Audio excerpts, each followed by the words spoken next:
장동 대표가 지금 걱정하는 거는 내가 혹시 쫓겨나지 않을까? 수틀리면 당대표 갈아치우는 거는 일도 아닌 당이에요. 예전에는 숙주가 국민의힘이면은 여기에 대한 기생생물이 유튜버였는데 숙주와 기생충이 바뀐 느낌이랄까요? 끊임없이 극우 유튜버들과 이 강성 지지층을 향해서 저를 믿어주십시오.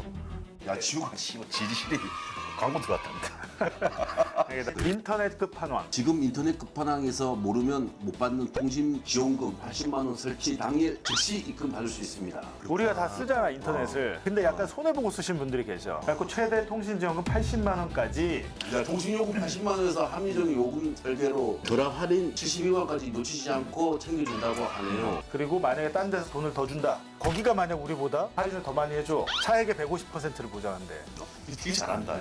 상담만 해도 스타벅스 커피 쿠폰 주니까 상담을 한번 해볼 필요는 있죠. 미철 본전이니까. 360일 상시 상담 가능하고 1877-2028로 전화 주시면 된답니다. 1877-2028. 고정 댓글 링크로 확인해 보세요. 윤석열 전 대통령의 정치적 복귀를 요구하는 일체의 주장에 명백히 반대합니다.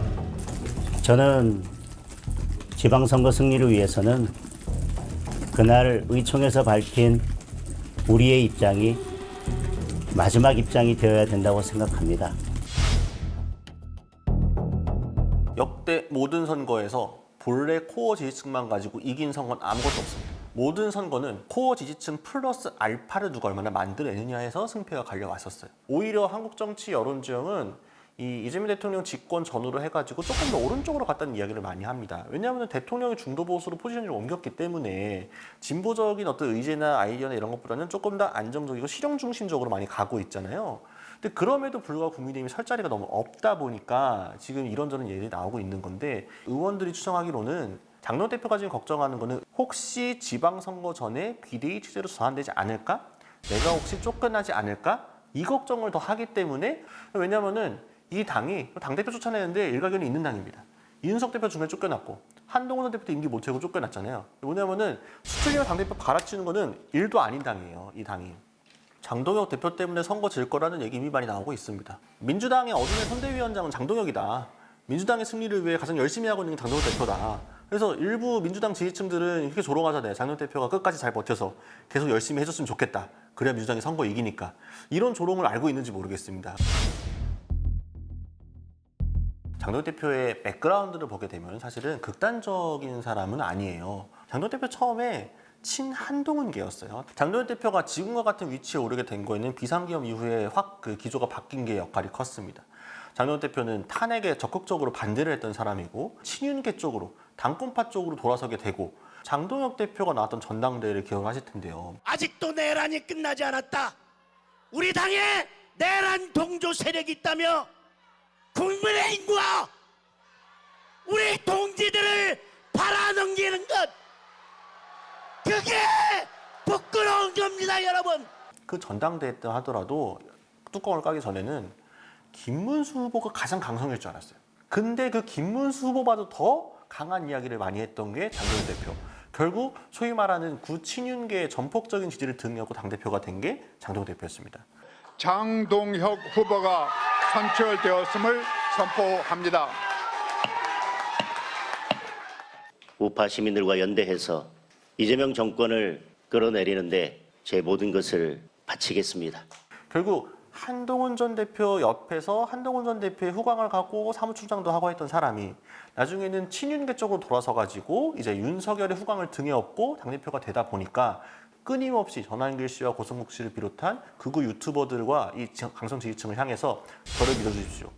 이런 식의 뉘앙스를 계속 풍겨야만 살아남을 수 있는 사람이다. 우리가 황교안입니다. 뭉쳐서 싸웁시다. 장동혁 대표의 원래 사상이 뭐였느냐를 두고 참 물음표가 많이 있습니다. 처음에는 부드럽고 합리적인 줄 알았는데 지금은 너무 강성이다 보니까 원래 이런 생각을 갖고 있던 사람이었나? 라고 하면서 많이 연결했던 게 본인이 사직서를 냈던 그때였던 거죠. 이게 이제 전두환 씨의 이제 사사명예훼손 관련 재판이었던 걸 기억을 합니다. 1심이었죠. 전두환 씨의 광주 재판을 맡던 판사가 총선에 나가겠다며 최근에 법복을 벗었습니다. 장동혁 전 판사입니다. 정치를 시작한다면 한국당에 들어가서 정치를 시작하겠다는 생각을 가지고 있습니다. 본인이 이제 광주지법에 있었던 부장판사였는데 사표를 던져버렸어요, 중간에 재판 도중에. 그리고 바로 총선에 출마를 하게 되죠. 물론 이게 그냥 까마귀가 날자 배가 떨어진 걸 수도 있어요. 본인이 원래 정치 쪽에 생각이 있었는데 좋은 제안이 와가지고 사퇴하려면서 준비하려면 시간이 필요하니까 본인이 무슨 재판했는지와 상관없이 내려올 수도 있었겠습니다만, 광주에서 진행되는 재판이었고 본인이 그냥 배석하는 판사도 아니고 부장판사였고 다른 재판도 아니고 전두환 씨 관련 재판이었는데, 이걸 던지고 나온다는 거는 본인이 차마 전두환 씨의 이 사자 명예훼손 관련해가지고 유죄를 때릴 자신이 없기 때문에, 본인 생각으로는 사실은 무죄라고 생각을 했기 때문에 그걸 피하려고 지금 했던 게 아니냐, 그리고 그때부터 갖고 있던 성향이 지금 드러나는 게 아니냐 하는 일각의 의심이 있는 거죠. 장동혁 대표님마저도 이재명 하수인이 되는 겁니까? 전당대회 때 뭐라 그랬습니까? 윤석열 대통령 탄핵 반대한다, 자유민주 지키자, 성종이 들고 태극기 들고 그분들에게 그분들을 외면하는 것이 부끄러운 거다라고 했지 않습니까? 장 대표님이. 그 덕분에 우리가 당원들이 장 대표님을 당대표로 뽑았던 거 아닙니까? 장동혁 대표는 물론이고 소위 말하는 당권파라고 불리는 혹은 친윤 쪽에 가까운 의원들이 조금이라도 전향적인 말을 하게 되면은 지지자들이 가만히 있지가 않습니다. 대표적으로 윤상현 의원 같은 경우에 가장 적극적으로 탄핵에 반대해 오면서 앞장섰던 사람이잖아요. 아재 큰절부터 올리겠습니다. 죄송합니다. 그러더니 입법 폭주와 예산안 삭감으로 행정부 기능을 마비시킨 민주당이 진짜 내란 세력이라는 주장을 펼쳤습니다. 이 의원이 최근에 일종의 반성문을 SNS에 썼습니다. 근데 그 반성문 자세히 보시면요, 뭐에 대해 반성하는지 잘 안 나와 있어요. 어떻게 보면은 반성하는 흉내만 낸 반성문이었거든요. 근데 그걸 두고서도 최근에 있었던 국회 앞에서의 대규모 집회 때 유튜버들이 와가지고 윤상현한테 배신자다, 너 어떻게 그럴 수 있냐, 이런 식으로 압박과 공격을 많이 하거든요. 그러니까 조금이라도 그들의 입맛에 다른 말을 하게 되면 바로 이제 배신자로 낙인 찍혀가지고 공격받는 상황이 당 안에서 비일비재하게 벌어지고 있는 겁니다. 어떻게 보면 이 숙주와 기생충이 바뀐 느낌이랄까요? 예전에는 숙주가 국민의힘이면은 여기에 대한 기생생물이 유튜버였는데, 지금은 오히려 유튜버들에게 지금 국민의힘이 엎혀갖고 기생하고 있는, 특히 장동혁 대표가 기생하고 있는 형국입니다. 오죽하면은 국회 도서관이나 이런 데서 큰 행사하면서 나경원 의원이 유튜버를 다 불러 모아가지고 행사하잖아요. 최전선에서 싸워주시고 계시는 잘못된 길로 가는 지금의 이재명 정권에 대해서 맞서 싸워주실 것을 부탁드립니다. 같이 하시겠습니까? 우파 유튜버가 없다면 과연 진실을 알릴 수 있는 채널이 있을 것인가? 저는 없다라고 단정하겠습니다. 그러니까 그런 식으로 유일하게 남아있는 지지층들 끌어안고 가겠다라는 게 강하다 보니까 보수성이 강한 강성 보수 유튜버들만 데리고 정치를 하는 거죠. 당장 그 사람들과 정치하면은 편해요. 그 사람들 하라는 대로 하고. 이런 말이 적절할지 모르겠습니다만은 정치인들 같은 경우에 뽕에 취한다는 이야기를 많이 해요. 현장뽕, 유튜브 뽕 이런 거. 그러니까 거기 갔을 때 내가 좋아하는 혹은 강성 지지층만 모여있는 지역구에 갔더니 나를 지지하는 사람이 이렇게 많이 있네? 역시나 잘하고 있나 봐. 내가 좋아하는 유튜브에 나갔더니 지지자들이 이렇게 많이 댓글을 올려주네? 역시나 잘하고 있나 봐. 착각하게 되는 거죠. 장동혁 대표 같은 경우에도 처음부터 그랬을지 모르겠는데 자꾸 황교안 전 대표랑 비교하게 되는데, 황교안 전 대표가 처음부터 부정선거를 믿었겠습니까? 아닐 겁니다. 부정선거에 대해서 본인이 믿지 않지만 이 사람들이 코어 지지층이기 때문에 이 사람들을 포섭하려고 입맛에 맞는 말들을 해왔을 거예요. 근데 어느 순간 잡아먹히고 나니까 진짜로 이 부정선거를 믿게 되는 거죠. 장동혁 대표도 처음부터 부정선거라든가 유튜브 정치에 갇히진 않았을 겁니다. 근데 점점 갇혀가는 형국이 되고 본인도 거기 빠져들게 되고 스스로 만든 자기 모순에서 헤어나지 못하는 상황. 그러니까 조선중앙동아일보라고 하는 메이저 보수 언론들조차도 연일 사설과 칼럼을 거의 읍소를 하고 있어요. 국민의힘 이대로 가면 안 된다. 국민의힘 절윤해야 된다. 장동혁 대표 잘못하고 있다. 여러 가지 이야기를 하고 있음에도 불구하고 조중동 말을 안 들어요.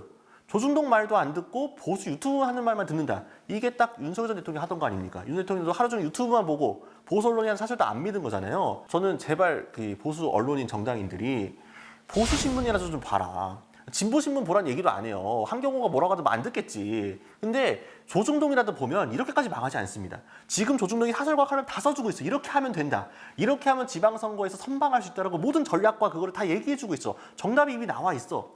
모범 답안이 나와 있음에도 불구하고 그거를 차마 답안지에 쓸 수 없는 상황이라는 게 장동혁 대표의 상황이다.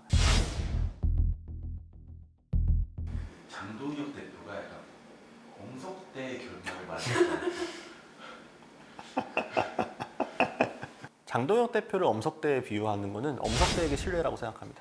엄석대는 힘이 있던 사람이에요. 그 힘을 잘못 사용했기 때문에 스스로 멸망한 사람인 거죠. 장동혁 대표는 지금 쓰고 있는 힘이 자기 힘조차 아닙니다. 친윤계로부터 빌려온 힘, 당권파에게 얹혀가고 있는 힘, 보수 유튜버들에게 의지하고 있는 힘이거든요. 결국에는 극우의 힘이고 전환길의 힘이고 당권파의 힘이고 윤핵인의 힘인 거예요. 그 힘이 장동혁의 힘이 아닌 이상 이걸 뺏기게 되고 나면은 남아있는 건 결국 정당 정치인으로서의 소멸밖에 없는 건데 그 순간을 즐기고 있는 건지 아니면 지방선거 이후에 정말로 당권을 잡을 수 있다고 강하게 확신을 하고 있는 건지 알 수 없죠.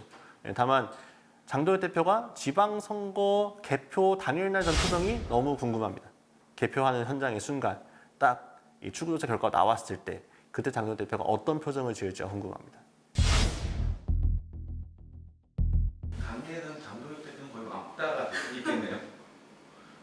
의자죠. 왕따는 아니고. 장동혁 대표 체제를 바꿔야 한다라고 말하는 의원은 많지 않아요. 만약 바꿔야 한다는 의원들이 많았으면 바꿨겠죠. 아까 말씀드린 것처럼 이 당은 당대표 바꾸는 게 도다 튼 정당이기 때문에 한두 번 바꿔본 게 아니거든요. 근데 너무 시간이 얼마 안 남았어요. 그러니까 대표의 얼굴로 가면 이길 수 없는 선거인 걸 알면서도 이 대표를 바꾼다고 해서 이길 수 있을까? 이게 또 물음표거든요. 지금 만약 당대표를 갈아치워갖고 비대위원장을 누구를 세워가지고 선거를 치른다고 하는데 그럼 큰 반등이 있어가지고 되겠느냐. 결국 자포자기하는 무기력감들이 의원들 사이에 많이 퍼져 있습니다. 우린 안 돼. 우린 글렀어. 우린 망했어. 이런 얘기를 많이 해요. 어떤 선택지도 고를 수가 없거든요. 장동혁 얼굴로 선거 치른다. 망할 것이다.